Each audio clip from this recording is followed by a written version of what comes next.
नहमदुहु व नुसल्ली अला रसूलिहिल करीम अम्मा बादु फ़अऊज़ु बिल्लाहि मिनश शैतानिर रजीम बिस्मिल्लाहिर रहमानिर रहीम कल्ला वल क़मर वल लैलि इज़ अदबर वस्सुब्हि इज़ा अस्फर इन्नहा लइह्दल कुबर नज़ीरल लिल बशर लिमन शाअ मिनकुम मन यतक़द्दम औ यतअख़्ख़र वक़ाल अज़्ज़ वजल फ़ला उक़सिमु बिश्शफ़क़ वल्लैलि वमा वसक़ वल्क़मरि इज़ा इत्तसक़ लतरकबुन्ना तबक़न अन तबक़ सदक़ल्लाहुल अज़ीम।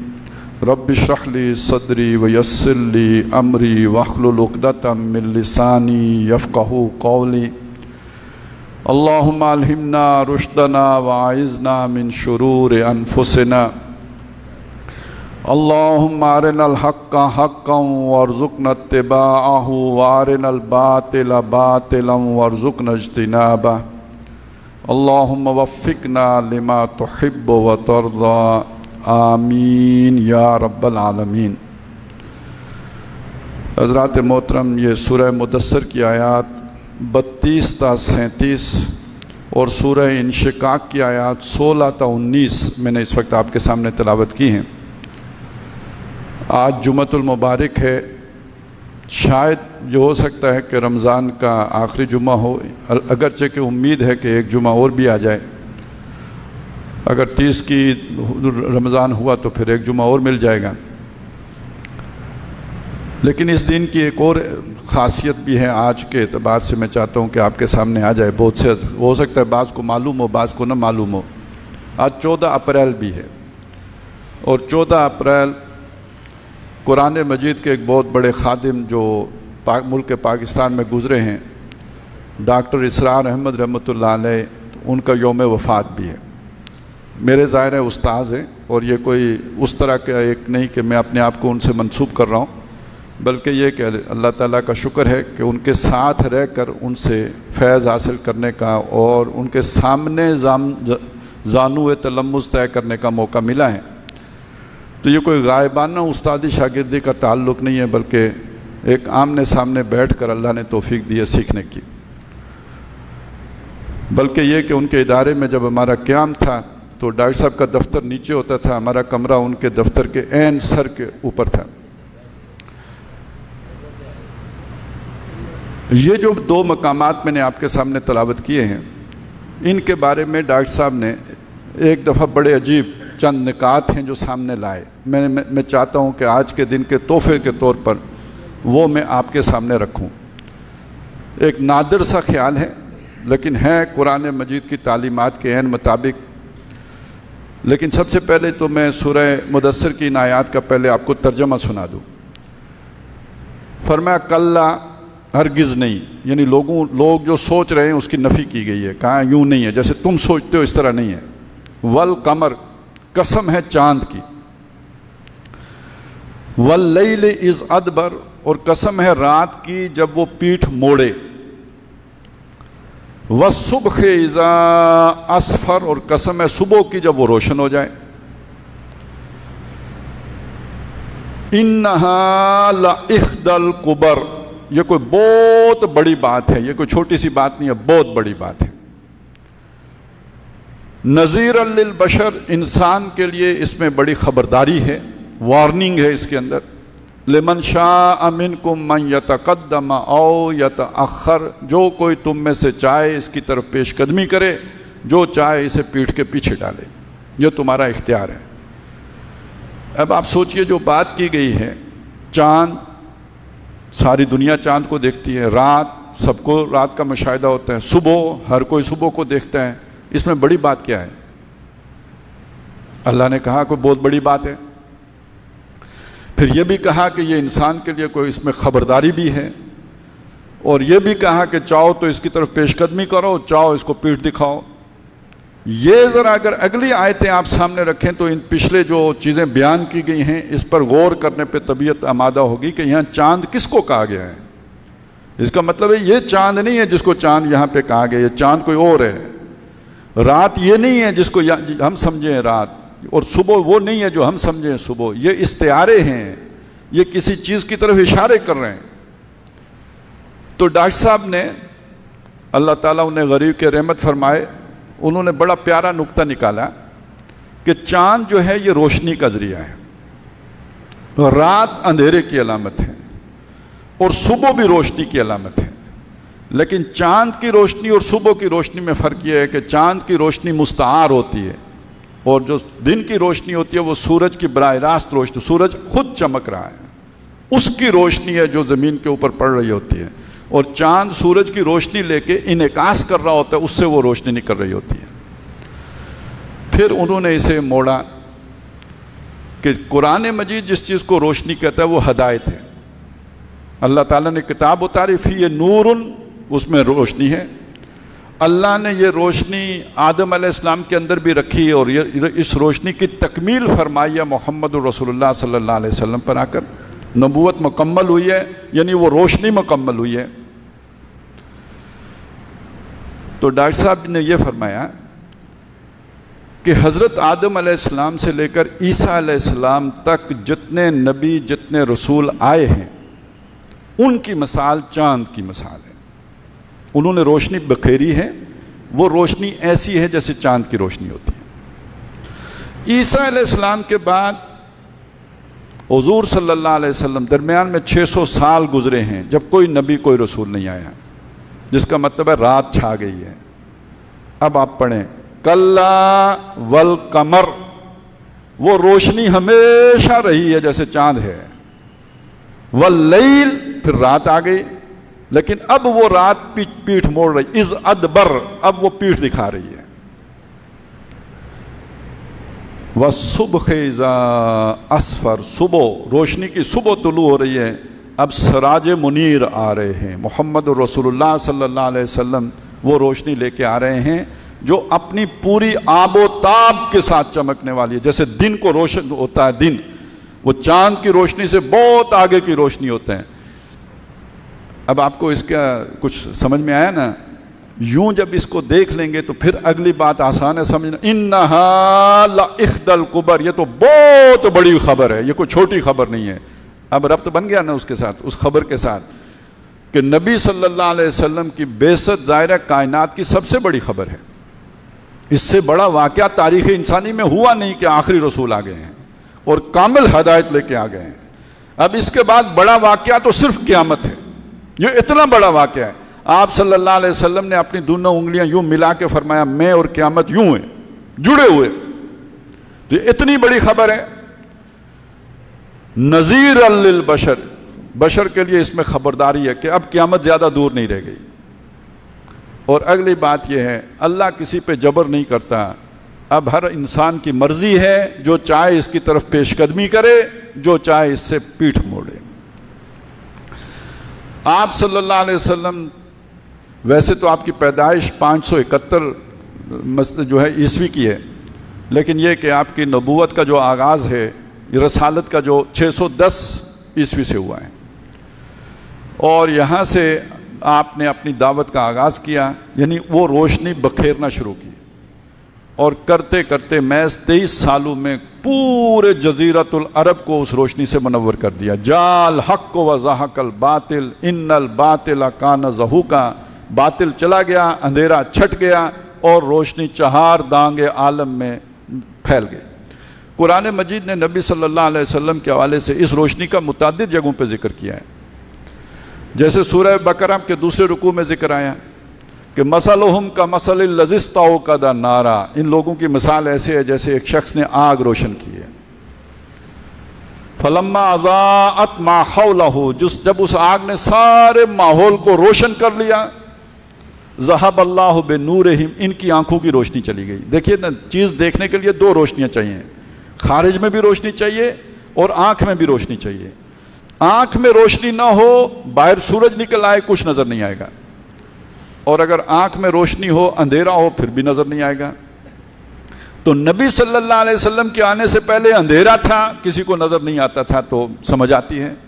जब आप सल्लल्लाहु अलैहि वसल्लम ने आके पूरा माहौल रोशन कर दिया, उसके बाद अगर किसी को समझ नहीं आती तो इसका मतलब वो अंधा हो गया है।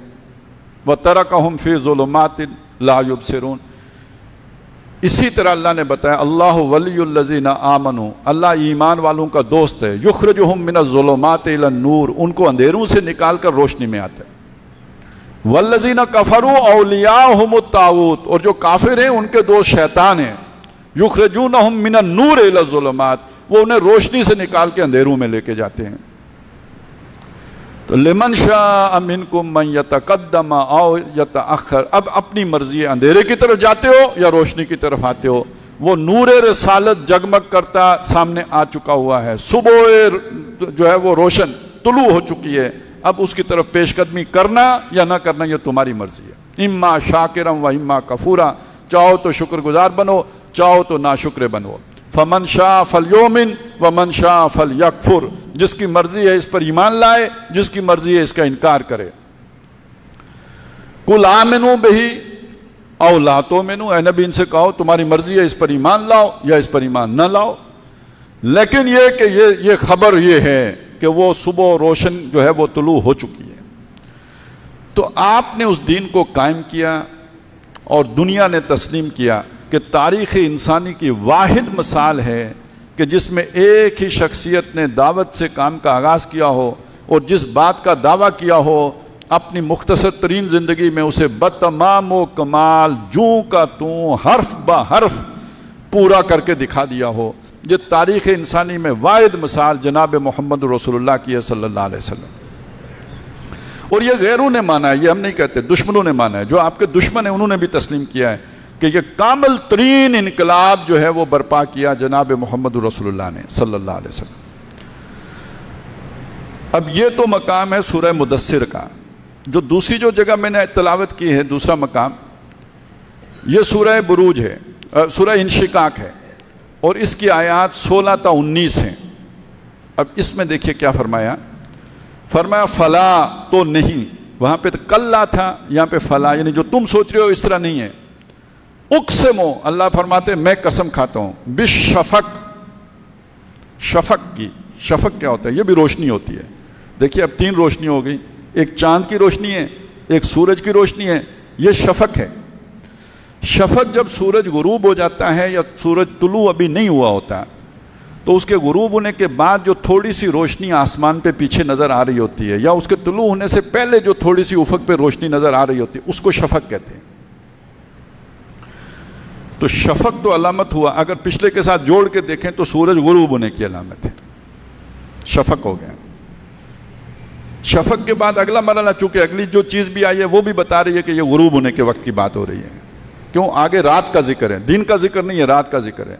फरमाया वल्लैल वमा वसक, और कसम है रात की जब वो अपने अंदर सारा कुछ समेट लेती है।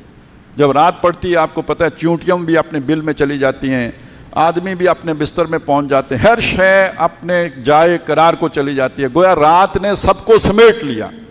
वल्लैल वमा वसक, रात अंधेरे की अलामत है, रोशनी की अलामत नहीं है। शफ़क़ सूरज गुरूब होने के बाद जो थोड़ी सी रोशनी रह जाती है उसकी अलामत है। अब इसको पिछले के साथ जोड़िए, रोशनी नबूवत की आ रही थी चांद की मानित, मोहम्मद रसूलुल्लाह सल्लल्लाहु अलैहि वसल्लम के दौर में आके सूरज की मानित चमकी है। उसके बाद आपने फरमा दिया था खुद कि खैरुल कुरून करनी, तमाम ज़मानों से बेहतरीन ज़माना मेरा ज़माना है, सबसे रोशन सबसे मुनव्वर ज़माना गोया मेरा है। सुम्मल्लज़ीना यलूनहुम सुम्मल्लज़ीना यलूनहुम, फिर मेरे बाद वालों का होगा, फिर उसके बाद वालों का होगा। बाज़ और रवायात में भी आपने फरमा दिया था कि ये जो रोशनी मैंने बखेरी है ये अपनी असल सूरत में तो 30 साल रहेगी, उसके बाद इसके अंदर जो है वो ये खिलाफत मलूकियत में बदल जाएगी और फिर वो काट खाने वाला ज़ालिमाना निज़ाम आ जाएगा जिसमें नवासा रसूल भी नहीं बचा, वो भी बेदर्दी से शहीद हो गए करबला में। तो ये जब दौर आया तो गोया वो रोशनी तो मौजूद है लेकिन अब पूरी आबो ताब के साथ मौजूद नहीं है, अब वो एक शफ़क़ की मानद में बाकी रह गई है। और ये चलता रहा चलता रहा चलता रहा चलता रहा, रात कब पड़ी है सोचिए, रात का जिक्र तो है ना, तो रात तो आनी थी। ये कौन सी रात है? ये रात है जब तमाम दुनिया से मुसलमानों की हुकूमतें ख़त्म हो गई, खिलाफत उस्मानिया ख़त्म हो गई, मुसलमान तितर बितर कर दिए गए। कहीं अंग्रेज़ों ने कब्ज़ा कर लिया, कहीं फ्रांसीसियों ने कब्ज़ा कर लिया, कहीं वलंदेजी छा गए, मुसलमान ग़ुलाम हो गए। और मुसलमानों का कानून भी किस जो मोहम्मद रसूलुल्लाह सल्लल्लाहु अलैहि वसल्लम का ज़ाब्ता हयात था, जो शरीयत थी, जो कानून था, जो दस्तूर था, वो मतरूक हो गया, तर्क कर दिया गया और अंग्रेज़ का कानून नाफिज हो गया। ये रात है या नहीं है? इनफरादी तौर पे कोई तारा हो सकता है किसी जगह पे चमकता, कोई नेक आदमी हो तो हो, लेकिन मजमूई तौर पे रात छा गई है।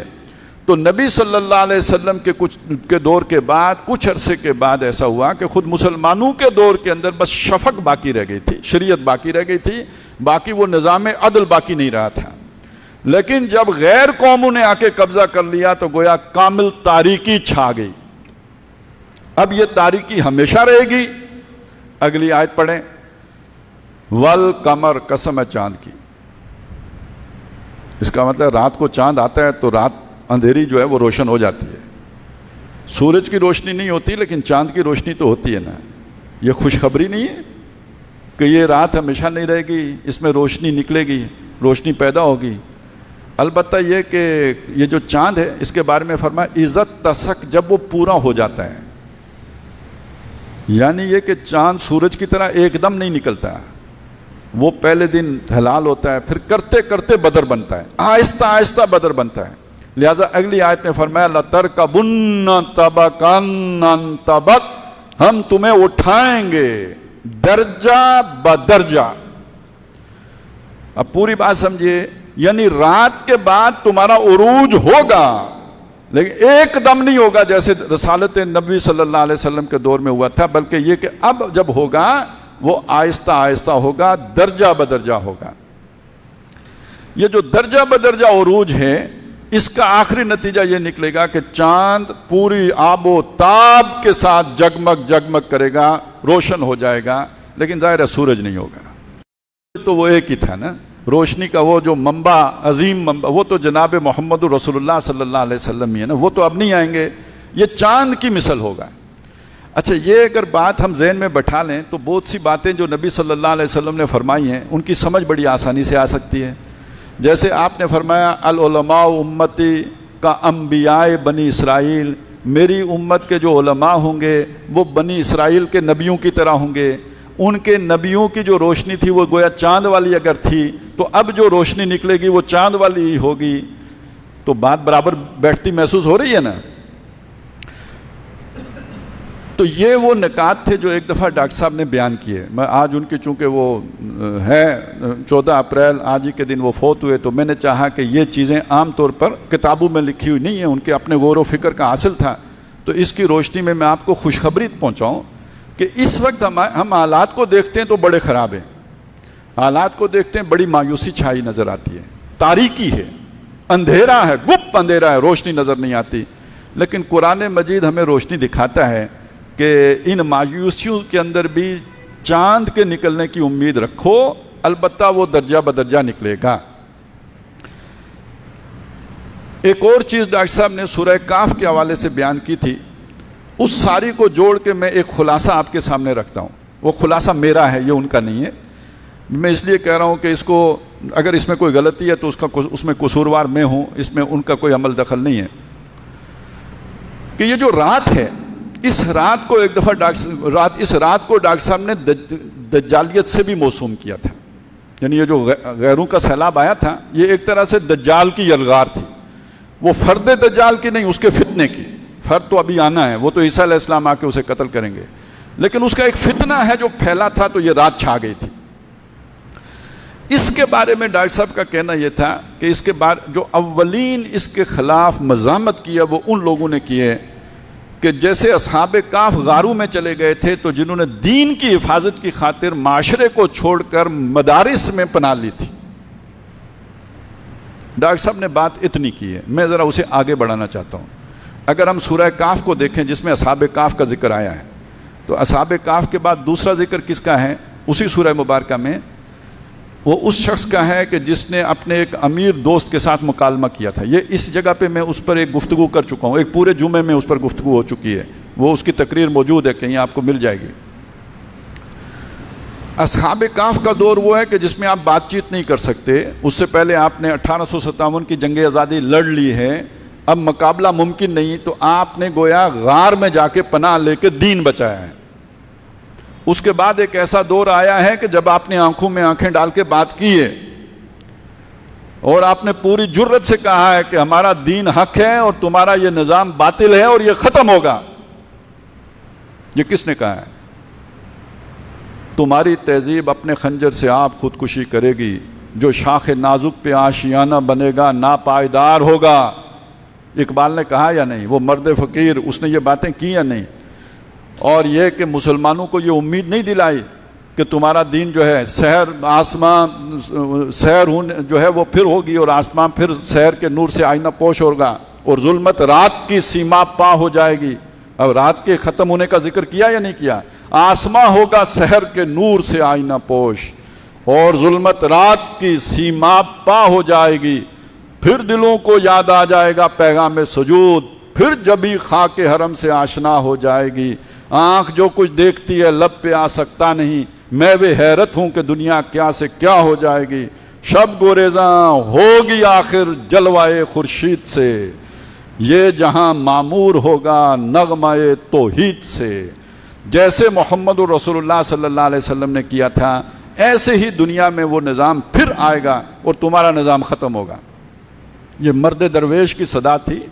अब तो 100 साल हो गए हैं ये बात भी किए हुए, लेकिन जहन में रखें कि ये एकदम नहीं पूरी होनी थी। लतरकबुन्ना तबकन अन तबक, 1938 में अल्लाह ताला ने उनको उठा लिया। 1940 में करारदाद पाकिस्तान पास हो रही है जी। एक मुल्क चाहिए। मुल्क क्यों चाहिए जी? मुल्क इसलिए चाहिए कि हम ला इलाहा वाली कौम हैं। उससे पहले दुनिया किसी ऐसी कौम से वाकिफ नहीं थी। कौम बनने की बुनियादें आज भी जो मानी जाती हैं उसमें यह है, आपकी कोई नस्ल हो, एक नस्ल हो, खून एक हो, ये एक कौम है। या रंग एक हो, कहते हैं ये कौम है। गोरा रंग एक कौम है। ज़बान एक हो, कहते हैं ये एक कौम है। ये ला इलाहा वाली कौम तो इससे पहले दुनिया जानती नहीं थी। ये आपने पहली दफ़ा दुनिया को ये बताया कि ला इलाहा इल्लल्लाह की बुनियाद पर भी कौम बनती है। पॉलिटिकल साइंस में इसका कोई तसव्वुर आज तक नहीं मौजूद है। ये बिल्कुल नया तसव्वुर है। ख़ास है तरकीब में कौम रसूल हाशमी। तू इसे अक़वाम मगरिब पर न क़यास कर। ख़ास है तरकीब में कौम रसूल हाशमी। ये अपनी अलहदा तरकीब रखती है, न नस्ल की बुनियाद पर है, न रंग की बुनियाद पर है, न ज़बान की बुनियाद पर है, न इलाके की बुनियाद पर है। ये ला इलाहा इल्लल्लाह की बुनियाद पर है। इस बुनियाद पर कौम का बनना और उस बुनियाद पर एक मुल्क हासिल कर लेना अपने वक्त के एतबार से किसी मौजज़े से कम बात नहीं थी। अब हो गया, कैसे हुआ वो एक अलग तफसील है, मैं उसमें नहीं जाना चाहता। लेकिन जब अल्लाह कोई काम करना चाहता है तो वो दुश्मनों से भी करा देता है। मिसाल में कई दफ़ा दे चुका हूँ, अल्लाह ताला यूसुफ अलैहिस्सलाम को मिस्र ले जाना चाहता था। जो लोग मिस्र लेके गए सहूलतकार बने, उनमें से एक भी अल्लाह के मंसूबे में अमल दरामद के लिए वो काम नहीं कर रहा था। वो अपनी नीयत से कर रहे थे, लेकिन काम पूरा किसका कर रहे थे? अल्लाह का कर रहे थे। मैं यहाँ आपके सामने इतनी बात रखना चाहता हूँ। इस मायूसी में लोग मज़ीद इजाफा करते हैं कि पाकिस्तान ला इलाहा के लिए नहीं बना था, ये तो असल में अंग्रेज़ों का मंसूबा था। कहते हैं या नहीं कहते? ये नहीं कहते कि ये नवाब हासिल करना चाहते थे वो ताकि उनकी ज़मीनें महफूज रहें, ये भी कहते हैं। कोई ये भी कहते हैं कि ये कादियानियों के लिए अंग्रेज़ों ने बनाया था, उनको एक अलग मुल्क देना चाहते थे। ये सारी बातें सुनते हैं आज। हमें इनमें से किसी की नफ़ी करने की ज़रूरत नहीं है। हम ये जानते हैं कि अल्लाह का अपना एक मंसूबा है और अल्लाह का मंसूबा जब ये हो कि मूसा को पालना है तो फ़िरौन के घर पाल लेते हैं।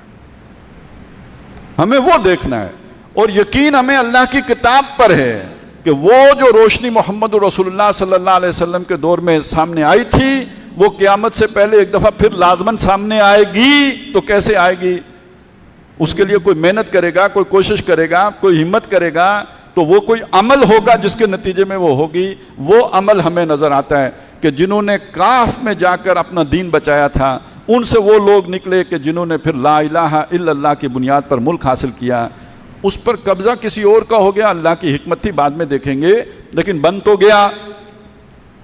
तारीख में, दुनिया की तारीख में एक नई बुनियाद पर एक कौम तो वजूद में आ गई, एक मुल्क तो बन गया। अब अगली बात सोचिए, ये मुल्क हम कहते हैं उसी वक्त इस्लाम ले आता, जैसे कि हमारी ख्वाहिश है, इसे कोई जीने देता? अफगानिस्तान में इस्लाम आया ना, सारी दुनिया ने मिलकर हमला कर दिया या नहीं कर दिया था?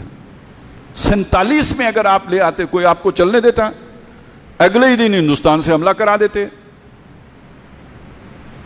चलें, नहीं हुआ। आज आप एटमी ताकत हैं, आज आपके पास दुनिया की बेहतरीन फौज है।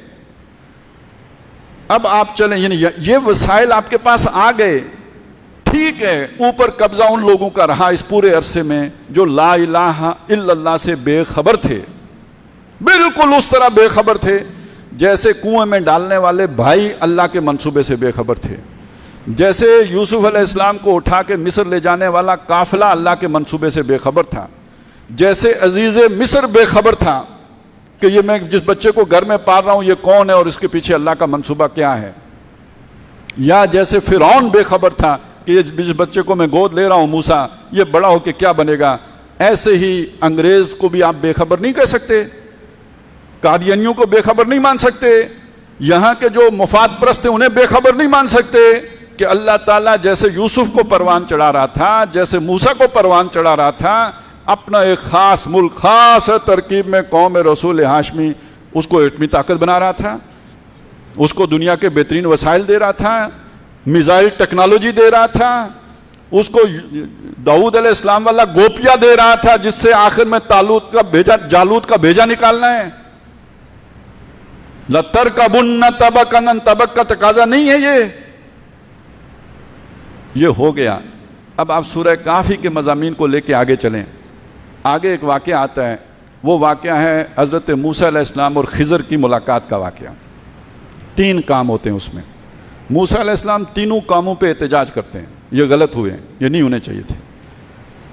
एक, उन्होंने कश्ती तोड़ दी, एक लड़का मार दिया, छोटा बच्चा मासूम नफ्से ज़किया, और एक दीवार जो गिर रही थी उसको सीधा कर दिया। बाद में वो जो खिज़र है उन्होंने बताया कि देखो वो जो मैंने कश्ती डुबोई थी ना, वो तोड़ी थी, अगर मैं न तोड़ता, आगे एक बादशाह था वो पूरी कश्ती गस्ब कर लेता, मैंने तो एक फट्टा निकाला, उससे कश्ती बच गई, दंड पड़ गया, बादशाह ने वो कब्जा नहीं किया। छोटे नुकसान ने बड़े नुकसान से बचा लिया। वो जो उन्हें बच्चा मार दिया, अभी मासूम था, ये बड़ा होता ये गुनाह करता, खुद भी दोज़ख में जाता, वालिदैन को भी तंग करता, बचपन में उठ गया। अब जब ये इसके वालिदैन मरेंगे तो ये जन्नत में मिलेगा उन्हें, जो दोज़ख में जाने से बच गया, छोटी उम्र में ही उठ गया। और वो जो वालिदैन हैं उनको अल्लाह ने और बेटा देना है जो अच्छा होगा, नेक होगा, साले होगा, तो वो भी खैर हुआ या गलत हुआ? जब हुआ तो गलत लगा, मूसा अलैहिस्सलाम को गलत लगा, उन्होंने कहा लक़द जिअता शैअन नुकरा, आपने तो बड़ा मुनकर काम किया है। लेकिन उसमें भी अल्लाह के इरादे में कोई खैर थी या नहीं थी? तीसरी चीज़ ये कि वो दीवार जो गिर रही थी उसके नीचे ख़जाना था यतीम बच्चों का जिनका कोई पूछने वाला नहीं था। और वो शहर वाले कितने जालिम थे, उन्होंने हमें खाना नहीं दिया, उन्हें वो ख़जाना मिल जाता तो वो छोड़ते, वो सब खा जाते, सब हड़प कर जाते, कुछ बाकी ना छोड़ते। उस दीवार, अल्लाह चाहता है वो बच्चे बड़े हो जाएं, ताकतवर हो जाएं। जब वो ताकतवर हो जाएं तो उस वक्त उस दीवार के नीचे से अपना ख़जाना उनके सामने आ जाएगा। वो उन जो भी वो गासिब किस्म के लोग हैं वो उस पर कब्ज़ा नहीं कर सकेंगे, मालकों तक पहुंच जाएगा। 47 से लेकर 2023 तक जो मुख्तलिफ वाक़यात हुए, इसमें अगर कभी कश्ती का कोई फट्टा टूटा, कोई 71 का सानिया हो गया, कोई अगर कोई बच्चा मारा गया, कुछ हुआ, कोई और नुकसान हो गया, अगर इस नज़र से देखें अल्टीमेटली उसमें कोई खैर का पहलू ही होगा जो हम नहीं जानते। लेकिन ये कि ये कहानी चलती रही, मुल्क बचा रहा, आज तक रहा। और ये दीवार जब भी गिरना चाहती थी अल्लाह इसे सीधा करता रहा। आपने सुना नहीं, कई दफ़ा लोग कहते हैं कि पाकिस्तान के साथ अल्लाह ताला का ये खुसूसी फजल रहा है कि जब दुनिया की ताकतें इसके खिलाफ होती हैं तो कुछ ऐसा ज़रूर हो जाता है कि फिर पाकिस्तान उनकी ज़रूरत बन जाता है। पुरानी बातों को छोड़िए, ताज़ा तरीन बात को देख लें। 9/11 उससे पहले क्लिंटन ने इंडिया का 10 रोज़ा दौरा किया था। पाकिस्तान आना ही नहीं चाह रहा था, बड़ी मिन्नतें करके वो आया, चंद लहजों के लिए आया। सदर जो उस वक्त थे तारिड़ साहब, उनसे हाथ मिला के चला गया खड़े खड़े, उसने हमें लिफ्ट ही नहीं कराई। इस पर BBC लंदन ने उस वक्त तबसरा किया था कि अमेरिका ने पाकिस्तान को धूप में खड़ा कर दिया है, यानी अब उसके ऊपर से हाथ हटा दिया है, साया अपना हटा दिया है, जिसका दूसरा मतलब ये था कि पाकिस्तान अब कैसे सरवाइव करेगा। आज जो जैसे IMF हमें ठींगा दिखाता है, ये सूरत हाल हो जाती, ये काम आज से 20 साल पहले ख़त्म हो जाता। 9/11 हो गया, अमेरिका को हमारी ज़रूरत पड़ गई। वो जो ज़रूरत ख़त्म हो गई थी वो ज़रूरत असर नो पड़ गई, वो गिरने वाली दीवार फिर सीधी हो गई। अब आप यहाँ तक पहुँच गए हैं तो अब अगली बात सोचें, वो जो ख़जाना है जिसके लिए दीवार सीधी की जा रही है, वो ख़जाना कौन सा है? वो ला इलाहा इल्लल्लाह का ख़जाना है। उस ख़जाने का से मोहब्बत किसको है? हुक्मरानों को है, अंग्रेज़ों को है, जिन्होंने आज तक इस मुल्क को बचा रखा है।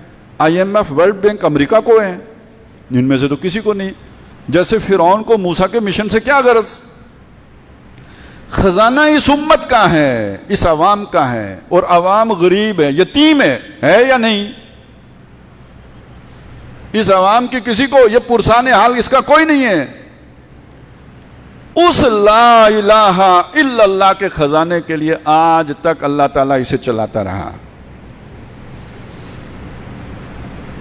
सूरह काफ में हज़रत मूसा अलैहिस्सलाम और खिज़र के वाक़े के बाद जो अगला वाक़या आता है वो ज़ुल्करनैन का वाक़या है। अब ये देखियो, एक तरतीब से बात चली है। पहला वाक़या असहाबे काफ का, जो ईमान बचाने के लिए गार में जाके छुपे हैं। दूसरा वाक़या एक मोमिन और एक अमीर आदमी का। ज़ाहिर है अमीर आदमी वसाइल वाला है, मोमिन कमज़ोर है, लेकिन खरी बात मोमिन कर रहा है और आंखों में आंखें डाल के कर रहा है। तीसरा वाक़या वो मैंने अभी खिज़र और मूसा अलैहिस्सलाम का, और आखिरी वाक़या किसका है? ज़ुल्करनैन कौन है? बादशाह, अजीम बादशाह, ज़बरदस्त बादशाह, जिसने मगरिब की तरफ झंडे गाड़े अपनी फतुआत के, मशरिक की तरफ अपनी फतुआत के झंडे गाड़े। कॉन्ट्रास्ट, ईमान बचाने के लिए गार में छुपना और ईमान लेके दुनिया फतह करना। समझ आई बात? तो ये अब अगला मरहला कौन सा आना है इसी तरतीब में, गोया ज़ुल्करनैन वाला दौर। वो जो लोग कहते हैं ये पाकिस्तान अल्लाह के राजों में से एक राज है, और आजकल बहुत से लोग कहते हैं कि ये बकवास है, तो मैं ये सारी बात आपके सामने इसलिए अर्ज़ कर रहा हूँ कि जो कहता है ये बकवास है वो बकवास कर रहा है। ये बकवास नहीं है, ये अल्लाह तबारक व तआला के राजों को चले छोड़े मंसूबों का हिस्सा है। मंसूबा फिर ताज़ा कर लीजिए। मुहम्मदुर रसूलुल्लाह सल्लल्लाहु अलैहि वसल्लम के दौर में जो रोशनी पूरी दुनिया में फैली थी, फिर अंधेरा छा गया, वो फिर दुनिया में फैलेगी। इसकी खबर मोहम्मदुर रसूलुल्लाह ने खुद भी दी है। आपने फरमाया ये दीन जो आज शान से निकला है ये एक दिन गरीब हो जाएगा। बदल इस्लाम हो गरीबन, शुरू हुआ तो गरीब था, अंधेरा था, अब रोशनी हो गई है। फसयऊद कमा बदा, वैसे हो जाएगा जैसे शुरू हुआ था, यानी फिर अंधेरी रात छा जाएगी, लेकिन हमेशा नहीं रहेगी। हुजूर ने फरमाया अल्लाह ने मुझे सारे मशरिक भी दिखाए, सारे मगरिब भी दिखाए।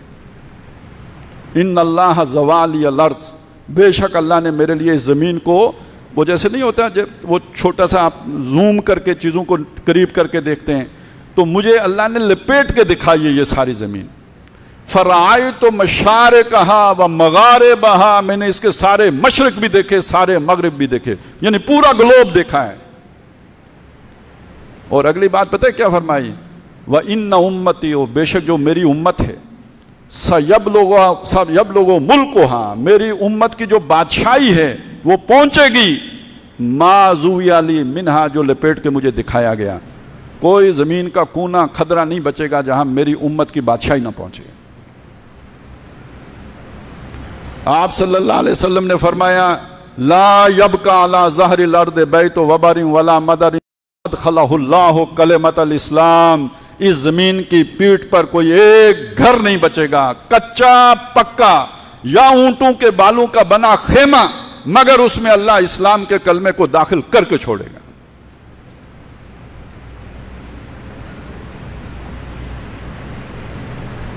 यकीन आ रहा है? तो फिर कैसे होगा?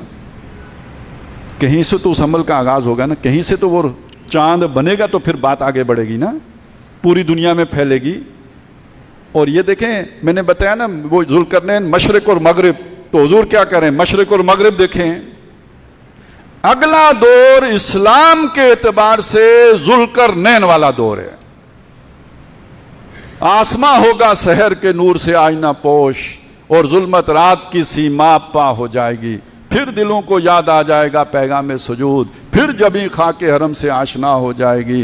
आंख जो कुछ देखती है लब पे आ सकता नहीं, मैं वे हैरत हूँ कि दुनिया क्या से क्या हो जाएगी। शब गुरेज़ा होगी आखिर जलवाए खुर्शीद से, ये जहां मशरिक मगरिब सब, ये जहां मामूर होगा नगमे तौहीद से। तो अल्लाह ने आपको एटम बम बेसबब नहीं दिया। अल्लाह ने आपको मिसाइल टेक्नोलॉजी अंग्रेज़ों की खिदमत करने के लिए नहीं दी। अल्लाह ताला ने आपको ताकतवर फौज किसी झूठे नबी की नबूवत के लिए नहीं दी। ये मोहम्मदुर रसूलुल्लाह सल्लल्लाहु अलैहि वसल्लम के मिशन पर ये हिस्सा डलना है, कोई चाहे कोई ना चाहे। अल्लाह जिससे काम लेना चाहे लेके छोड़ता है। मैंने इसीलिए आपको बताया, अल्लाह जब यूसुफ को मिस्र पहुंचाना चाहे तो भाई जाके डाल आते हैं कुएं में, काफले वाले ले जाते हैं मिस्र, अजीज़ मिस्र खरीद लेते हैं। सबकी नीयत अपनी, मंसूबा अल्लाह का। तो जब अल्लाह पूरा करना चाहे तो कोई रोक नहीं सकता, वो आगे बढ़ता है। इस मानी में राज है या नहीं है? तो जो कहते हैं नहीं है वो झूठे हैं, जो कहते नहीं हैं वो मायूसी फैला रहे हैं। खुद मायूस हैं, उन्हें अल्लाह से कोई उम्मीद नहीं है, बाकियों को भी मायूस कर रहे हैं। आप उम्मीद रखिए, लेकिन एक बात समझ लीजिए, अल्लाह जब किसी को मकाम में बुलंद देता है तो आजमाता भी है, आजमाइश के बाद ही मिलता है। अल्लाह ताला ने इब्राहिम अलैहिस्सलाम को जब इमाम बनाने का किया तो पहले आग में छलांग मारी, बेखतर कूद पड़ा आतिश नमरूद में, इश्क अक्ल है मैवे तमाशाए लबे बाम भी। बच्चे के गर्दन पे मतलब कौम छोड़ी, कबीला छोड़ा, वतन छोड़ा, अजनबी इलाके में आके आबाद हुए। फिर एक नस्ल का एक हिस्सा वादी गैर जी ज़रा में आके आबाद किया, जहाँ उगता ही कुछ नहीं था, पानी भी नहीं था। ये सब जब किया, अब अल्लाह ने कहा इन्नी जाइलुका लिन्नास इमामा, इब्राहिम मैं तुम्हें लोगों का इमाम बनाऊंगा। इकबाल ने कहा ना कि वो सबक फिर पढ़ सदाकत का, शुजाअत का, अदालत का, लिया जाएगा तुझसे काम दुनिया की इमामत का। ये सबक हम भूले हुए हैं, ये पढ़ना पड़ेगा, ये पढ़ना पड़ेगा। और ये सबक लगता ये है कि अल्लाह ताला हमें अब पढ़वाने वाला है। ये जो मुश्किलें आ रही हैं ना, ये जो मुसीबतें आ रही हैं, ये मुसीबतें बिगड़ी बनाने आ रही हैं, ये हमें सीधा करने आ रही हैं, ये हमें अल्लाह याद करवाने आ रही हैं। ऐसा भी होता है ना, खुशहाली में अल्लाह भूल जाता है, तकलीफ़ में अल्लाह याद आता है। दांत में दर्द होता है तो अल्लाह याद आ जाता है, बुखार चढ़ता है तो अल्लाह याद आ जाता है, खाने को कुछ न मिले तो दुआ करने का दिल करता है, पेट भरा हो तो सोने का दिल करता है। आज तक अल्लाह ने हमें खुशहाल रखा, हम अल्लाह को भूले रहे। बहुत बड़ी गुस्ताखी है, कोई शक नहीं। नुकसान भी उठाए हैं, जलील भी हुए हैं, जिल्लतें भी मुकद्दर बनी हैं, लेकिन अल्लाह पालता रहा, बचाता रहा। अब अगर मुश्किलें आ रही हैं तो ये मुश्किलें हमें बनाने आ रही हैं। तू खाक में मिल और आग में जल, जब खिश्त बने तब काम चले। इन खाम दिलों के उनसर पर बुनियाद न रख, तामीर न कर। आगे मुश्किलें और भी आ सकती हैं, लेकिन कम अज़ कम चलें। और कोई बात हमें अच्छी लगे या ना लगे, खान साहब की ये बात तो बहुत अच्छी है कि घबराना नहीं है। ये तो अल्लाह ने भी कहा मायूस नहीं होना, अल्लाह की रहमत से मायूस नहीं होना। मुश्किल से मुश्किल हालात आ जाएं, ये सबक नहीं भूलना है। अगला दौर जुल्करनैन का दौर है, और हमें कवी उम्मीद है कि उसका आगाज़ हमारे मुल्क से होना है। कुछ निशानियां हैं जो ज़ाहिर हुई हैं, वो भी मैं चाहता हूँ आपके सामने रख दूँ, जो भी 5-7 मिनट हैं। ये तो हमें मालूम है कि ये 58 से लेके 2022 तक एक कब्जा ग्रुप था जो हमारे ऊपर काबिज था। मैं तफसील में नहीं जाता, बस आप इतनी बात को समझ लें। उसके बाद जो अब हाफिज साहब आए हैं, पहली बात यह कि किसी हाफिज साहब का आना ही बहुत मुश्किल काम है, लेकिन चले आ गए। लेकिन इसमें ख़ास बात यह है कि वो सारे लोग पूरी अपनी एड़ी चोटी का जोर लगा रहे थे कि ये बंदा ना आए, आ गया।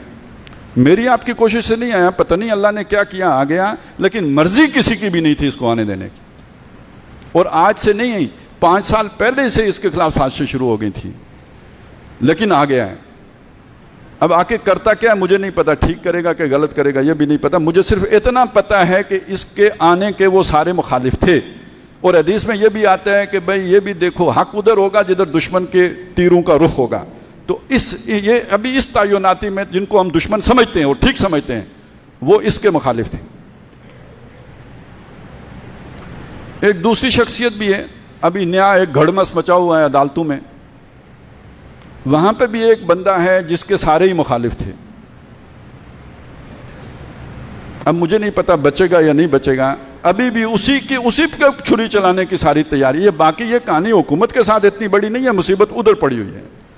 और एक बात मैं आपको बता दूं कि ये जो मुसीबत पड़ी हुई है, ये कोई एक बंदे की मुसीबत नहीं है, एक ओहदेदार की मुसीबत नहीं है, ये 5 जजों की मुसीबत नहीं है, पूरे उस रामी टब्बर की मुसीबत है। क्योंकि जब वो खुलेगी चीज़ें तो फिर सारे पकड़े जाएंगे, सारे पीछे। ये कोई इसके पीछे बैनुल अक़वामी चक्कर इतना नहीं है, तो न इस्टेब्लिशमेंट का चक्कर है, ये अपने मफादात का चक्कर है इस सब के पीछे। अब अल्लाह क्या करता है जो होगा हम नहीं जानते, अभी देखें, अभी मैदान लगा हुआ है। इसी तरह हम उम्मीद रखते हैं अल्लाह करे कोई सियासत में भी बेहतरी आ जाए, ठीक है, कोई वहाँ पे भी इस तरह के लोग आ जाएं। वसाइल आपके पास मौजूद हैं, फौज आपके पास मौजूद है, टेक्नोलॉजी आपके पास मौजूद है। अल्लाह ने दुनिया के हालात के अंदर भी एक तब्दीली कर दी है। अमेरिका का सूरज गुरूब हो रहा है, डॉलर जो है सुबह शाम की बात है, आए दिन की बात है, आप देखेंगे ये एकदम कोलैप्स करेगा। सोना रखें जिसने जमा करना है, वैसे जमा करना ही नहीं चाहिए, लेकिन जिसने करना है डॉलर में मत पैसे रखें। डॉलर गया के गया। 73 से शाह फैसल ने जो मायदा किया होता, पेट्रो डॉलर का आपने नाम सुना होगा, मोहम्मद बिन सलमान ने रिवर्स कर दिया है, और वो इतना बड़ा वाक़या है। मैं तो ये कहता हूँ कि पता नहीं उसने सोच समझ के ये काम किया है, बगैर सोचे समझे हो गया है। ये अमेरिका के मुंह पे दौलती मारने वाली बात है, बर्दाश्त नहीं करेगा अमेरिका। लेकिन बहुत बड़ी बात है, बहुत बड़ी बात। ये आपको चंद दिनों में पता लग जाएगा कितना बड़ा वाक़या है। इसी तरह सऊदी अरब को अमेरिका डराता था ईरान से, चाइना ने बीच में पड़ के दोनों की सुलह करा दी, कहानी खत्म। बीच से निकला कौन? अमेरिका का दखल कम हुआ है। तीसरी बात यह है कि कुछ तुर्की के दरमियान और शाम के दरमियान, इनके दरमियान भी कुछ थोड़े बाद मसाइल थे, वो रूस ने हल करा दिए हैं। तुर्की और शाम का मसला भी हल हो गया। पीछे रह गए थे हम। अमेरिका की पॉलिसी है चाइना को कंटेन करने की, और चाइना को कंटेन करने के लिए वो इंडिया को आगे लाना चाहता है। हम पर नहीं एतबार कर रहा है, वो इंडिया को आगे लाना चाहता है, और हमें वो अब इंडिया के आगे बतौर हड्डी डालना चाहते हैं। इस चीज़ ने हमें मजबूर किया, वगरना हमारे जर्नलों को पसंद मगरबी है, वेस्टी है। लेकिन अब क्या करें, जान बचानी है तो जहाँ पनाह मिलेगी उधर ही जाना है। तो वो चाइना की तरफ जाए बगैर और कोई रास्ता ही नहीं रहा। नहीं तो अमेरिका ने तो निचोड़ना शुरू कर दिया था। देखें ना, IMF की हमने हर तरह से मिन्नतें की, वो कुछ देने के लिए तैयार नहीं था। तो हम भी बाअम्र मजबूरी, नाचार गुनाहगार सुएदार चले के मिस्ताक, हम मजबूरन चाइना की तरफ अब जाने पे और कोई रास्ता ही नहीं रहा। पूरा खित्ता अमेरिका के असर और रसूख से निकल रहा है। अमेरिका के लिए ये बात काबिल बर्दाश्त नहीं होगी, वो ज़रूर कुछ ना कुछ करेगा। अब क्या करेगा? एक ही मुल्क रह गया है उसके पास, इंडिया। जो करेगा उसके ज़रिए से करेगा। या सऊदी अरब में हो सकता है कोई मोहम्मद बिन सलमान के ख़िलाफ़ कुछ लोगों को खड़ा करे, वहाँ पे भी कुछ जो गड़बड़ शुरू हो जाए। तो ये दुनिया बदल रही है। मैं कहना ये चाह रहा था, दुनिया बदल रही है, पुरानी ताकतें मिट रही हैं, नई ताकतें उभर रही हैं, और जब ये खींचातानी होती है, इसी में कोई तीसरी ताकत निकल आती है। ऊपर जब हाथियों की लड़ाई होती है, वो दोनों जब जख्मी होते हैं तो कोई नई ताकत उभर आती है। ये तारीख में पहले भी होता रहा है। देखें, उस वक्त जब नबी सल्लल्लाहु अलैहि वसल्लम की बेइज्जत हुई तो सबसे बड़ी ताकत कैसर और किसरा है। उनके मुकाबले में अरब की कोई हैसियत ही नहीं है। लेकिन एक वक्त आया, वो उन्होंने इनकी तरफ तवज्जो भी नहीं दी कि ये क्या कर लेंगे, कभी सोचा ही नहीं। ये आपस में गुत्थम गुत्था रहे। हुजूर के दौर में लड़ाई हुई शाम में, ईरान ने फतह कर लिया सारा इलाका, कुस्तुनतुनिया तक कैसर से छीन लिया। फिर ये कि कैसर ने मुड़ के हमला किया ईरान से, जो है वो अपने सारे आज़रबाईजान और ये सारे इलाके दोबारा हिरकल ने कब्जा कर लिए।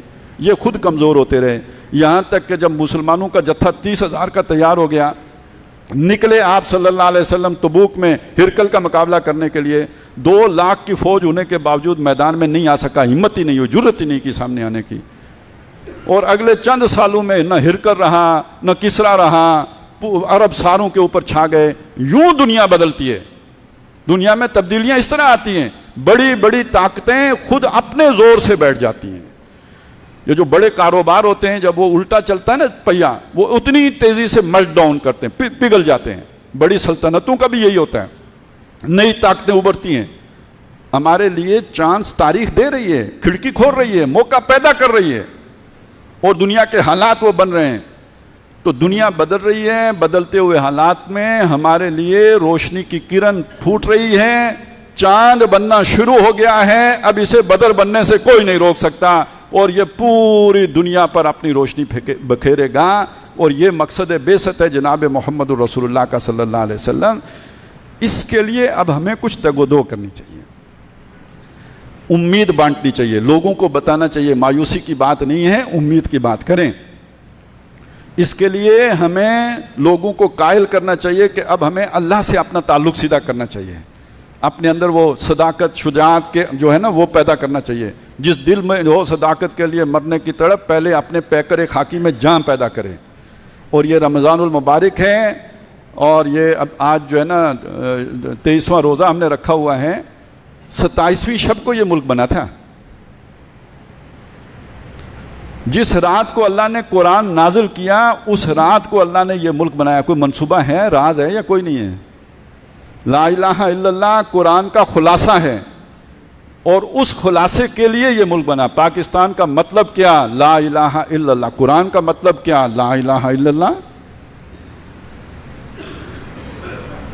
तो ये न समझिए ये लोग मायूसी फैला रहे हैं। आखिरी बात कर्ज करूं, आजकल अबुल कलाम आज़ाद, वो हमारे बुज़ुर्ग हैं, बहुत बड़े आलिम थे, उनकी पेशन गोइयाँ फैलाई जा रही हैं, इस मुल्क में ये होगा ये होगा। वो सारी सच्ची हैं, मानता हूँ। बहुत बड़े जो है वो विजनरी इंसान थे, दूर तक देखने वाले आदमी थे। उन्होंने देखा, ठीक देखा, सही पेशन गोइयाँ की। लेकिन तस्वीर का दूसरा रुख भी है। कायदे आज़म ने भी तो कुछ देखा था। उन्होंने कहा था कि ये हिंदू हमारे नहीं बन सकते। उन्होंने कहा अगर हम हिंदुओं के साथ रहे तो ये हमें गुलाम बना लेंगे। वो पेशन गोई झूठी निकली है। आज बीजेपी के काम देखे ना, इस रमजान में लोगों को तरावी भी नहीं पढ़ने दी है। तो कायदे आज़म की पेशन गोइयां झूठी थी, वो भी सच्ची थी। अगर अबुल कलाम ने इधर की पेशन गोइयां की और सच्ची निकली, तो जो हमने हिंदुओं का अंदाजा लगाया था वो भी तो सच्ची निकली हैं। वो अबुल कलाम को क्यों नहीं नजर आई थी? उन्हें नहीं नजर आई। वो कायदे आज़म उन्हें समझाने की कोशिश करते रहे, उन्होंने नहीं समझा। अब अल्लाह की हिकमत थी, नहीं समझा, लेकिन वो समझ गए होते, उन जैसी शख्सियत भी आ जाती, और दीगर लोग जो कांग्रेस के साथ थे वो भी मुस्लिम लीग में आ गए होते, तो मुस्लिम लीग की लीडरशिप इतनी तवाना हो गई होती कि 58 में फिर मार्शल लॉ नहीं लग सकता था। ये उनके ना आने की वजह से ये लीडरशिप इतनी कमज़ोर हो गई कि वो एक जमात उस तरह की मुनज़्ज़म नहीं बन सकी जैसे कि कांग्रेस उधर बन गई। तो खैर ये अल्लाह की अब गुजर गया, इसको हम क्या कहें। लेकिन मैं सिर्फ ये बताना चाहता हूँ कि अबुल कलाम ही की पेशन गोइयाँ सच्ची नहीं है, कायदे आज़म की भी सच्ची थी, जो उन्होंने हिंदुओं के बारे में देखी थी। और ये मुल्क बनना बिल्कुल ठीक था, और अगर ये न बना होता तो आज हमारी हालत वो जो हिंदुस्तान में हिंदुओं की है वो हो जाती। और उनका प्लान क्या है आगे? मुसलमानों की सिटीजनशिप ख़त्म करना। और सिटीजनशिप ख़त्म करने का मतलब क्या होता है? जब आप किसी मुल्क के सिटीजन नहीं रहते, आपका कोई हक नहीं रहता, ना जान का हक रहता है, न माल पोजेस करने का हक रहता है, हक की मिल्कियत भी सल्ब हो जाती, आप गुलाम होते हैं। मॉडर्न लैंग्वेज में वो मुसलमानों को गुलाम बनाने का ऐलान कर रहे हैं कि उनकी सिटीजनशिप खत्म कर देंगे। बर्मा में ये हो चुका है, इस दौरे जदीद में हो चुका है। जब आप किसी की सिटीजनशिप ले लेते हैं वो गुलाम होता है। तो हमें अब्दुल कलाम साहब ये बनाना चाहते थे, तो बात तल्ख है। लेकिन जब आप ये बात करेंगे कि उनकी पेशेंगोइयाँ सच्ची साबित हो रही हैं, तो फिर ये बात भी निकलेगी, ये करनी पड़ेगी फिर। तो इस पर भी किसी दर्जे में दिल छोटा करने की ज़रूरत नहीं है कि वो पेशेंगोइयाँ सच्ची हुई हैं। वो इसीलिए सच्ची हुई हैं कि वो हमारी, वो ठीक है, अल्लाह की हिकमत थी, हो गया, लेकिन वो कुछ और भी हिकमत थी जो मैंने आपके सामने रखी है। अब दौर अस्हाबे काफ का दौर नहीं है, अब दौर उस गुर्बत का दौर नहीं है। अब दौर जो है वो दौर नहीं रहा है कि जब कश्तियों के फट्टे फाड़े जाएं। अब जुल्करनैन के दौर के दहलीज पर हम पहुंच चुके हैं। अल्लाह ताला हमें उसके मुताबिक अपना किरदार उस्तवार करने की तौफीक अता फरमाए। अक़ूलु क़ौली हाज़ा व अस्तग़फ़िरुल्लाह ली व लकुम व लिसाइरिल मुस्लिमीन वल मुस्लिमात।